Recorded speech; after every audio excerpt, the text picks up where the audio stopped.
What's good, y'all? Happy Friday. It's your boy Zap with this Friday function, June 21st, 2024. So I had a couple questions. One was for a lovely couple that I met with who had the question, should we do a 30-year loan or a 15-year loan when buying a house? So here's the scenario. Wife is a neonatologist, just graduated from USD, and the husband's an attorney who works at a law firm. And so they are higher income earners, and they're saying, hey, we can afford the 15-year loan. Should we be more aggressive and get a 15-year loan? Now, there's some pros and cons to 15-year versus 30-year, and I'm gonna talk about those now. So the pro for 30-year loan, obviously, is that you have 30 years to pay it off instead of 15. So it gives you a little more time, and what that also gives you is a lower monthly payment. In addition to the lower monthly payment, when you do a 30-year loan, you qualify for more of a house because your payment's lower. So let's say that you qualify for an $800,000 house with a 15-year payment, you might qualify for a $900,000 house with a 30-year payment. These numbers are just examples. But a pro for a 15-year loan is it's shorter, right? You only have the mortgage for 15 years, and so your pathway to being debt-free is much faster. It's only 15 years. Another advantage of having a 15-year loan is that you have a lower interest rate. So interest rates right now, as I'm filming this, are hovering right around that 7 mark, right? But if you get a 15-year loan, it might be like 6.25. So you're gonna shave off about a point, almost a point, if you do a 15-year versus a 30-year loan. And one of the biggest advantages to a 15-year loan is you're gonna save more money overall, right? Because if you go 15 years of interest versus doubling that 30 years of interest, you're gonna have a lot more interest payments and you're gonna have a lot bigger total bill with a 30-year loan than a 15-year loan. There are some cons to the 15-year loan. For one, your monthly payments are higher because you're consolidating all those payments into 15 years. So your monthly payment might be $500, $600, $700 higher with a 15-year loan than a 30-year loan.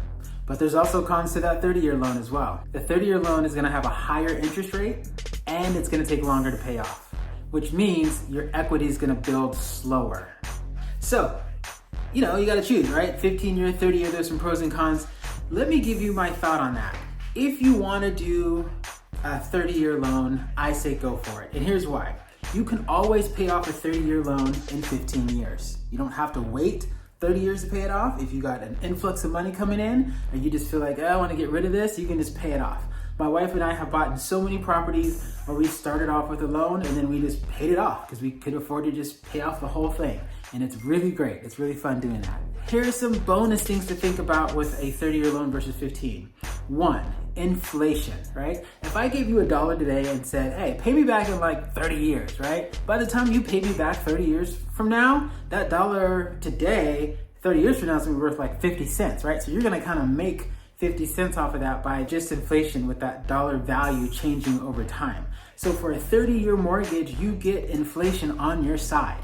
The second thing is in a 30-year mortgage, the mortgage interest is tax deductible. So it's also tax deductible in a 15-year mortgage, but you have 30 years worth of deducting your mortgage interest from your taxes versus just 15 years. So that helps you leverage, again, your money a little bit better. And the third thing is with a 30-year mortgage, you're probably gonna move. You're probably gonna move before you live in that house for 30 years, especially if it's your first home. I hardly know anyone who's bought in their first home and stayed there all 30 years. So from a financial standpoint, it's actually more advantageous to do the 30-year loan because you're probably gonna move, it helps out with inflation, and you can pay off the loan early if you really wanna make your 30 or 15-year loan. You're not forced to. So again, either one works well. Think about it, pray about it, do some math, holla at me and let me know, and we'll talk through it. And that's all I got. So hopefully you're functioning this Friday. Have a great weekend. I'm actually about to head to the airport and fly across the country. So we'll see you next Friday. Baby, bye, bye, bye. Baby, bye, bye.